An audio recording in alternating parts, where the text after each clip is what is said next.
Good afternoon. Diyan nabalik na po ko aning opisina, aning among lugar guys. Wala kalagmis mga bulaklak ko.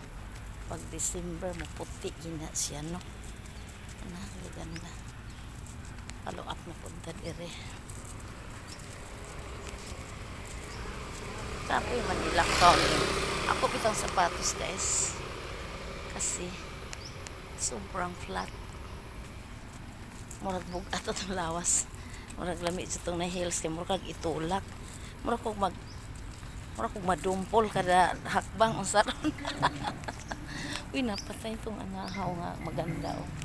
Ay, baka iba yan nakita ko. Ayun no, may maganda. Ay, Diyos ko. Ikan pa dyan po ani o Divisoria nag-market.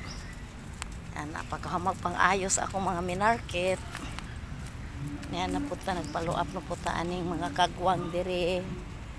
Mga kagwang dire. Alang-alang ikapay na kung balik-balik kung saan nakapoy ilang rason eh.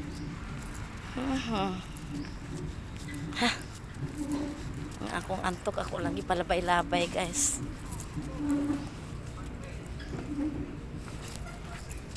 Naging ano rin ako eh. Naging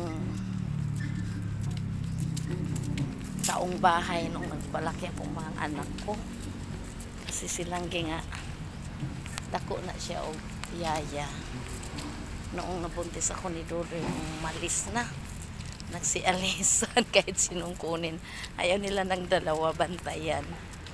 Eh wala naman akong ganong pera kung bawat anak mayaya di pilitan ngayong minto sa trabaho. Pero ngayon naman na hindi ko rin yun nalasap yung masarap na buhay eh. Paano ka ba magkapa hagday-hagday noon kung dalawang bata yon. Nagsunod pa naman yung anak ko guys. Nanganak ako ng panganay ng year 2000. Nanganak ako sa pangalawa ng 2001. Parang baboy lang taon-taon mga anak. Wapo ko ka tilaw huruhay kay duwa ka bantayan no. Mayon tong usa nga kalibangon ato usa mo magdungan sila murag kasabot ilang lubot. Mayon tong usa nga malibang may fokus ang malibang. Di may arinola at may CR kay isa lang CR ko. Uy magkagubot no. Kaya ato na po nag-usa sa arinola bisang naglingkod. So yun ako kaagis balay. Ay ginoo ko. Sabo pwede na sila buhian sa school. Murag grade 4 na. Di na kinahanglan sundoon. Nag-abli na kong tindahan. Wadyo ko kaagig. Kanang maghuharuhay bitaw guys. Wadyo.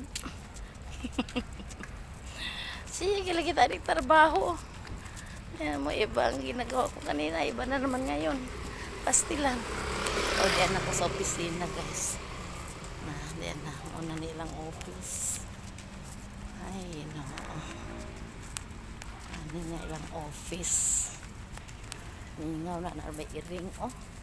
Pastilan ng iring. Ay pang iring kay nagpipikit-pikit sa mata. Ako agibinta. Di katulog og adlaw maibog lang tani mo si pangatulog og adlaw. Labi na kay tindahan maot man daw pud natulog ang tindahan kung kuan pero katulog ko kay mo pikit ra ko gamay niya. Kinahanglan di jud mo tulogan. Maniwala ba kayo sa ganyan guys? Hindi daw pwede tulogan sa tindahan. Matutulog daw ang iyong binta. Ay iyong sales, yes, binta. Yan ako guys.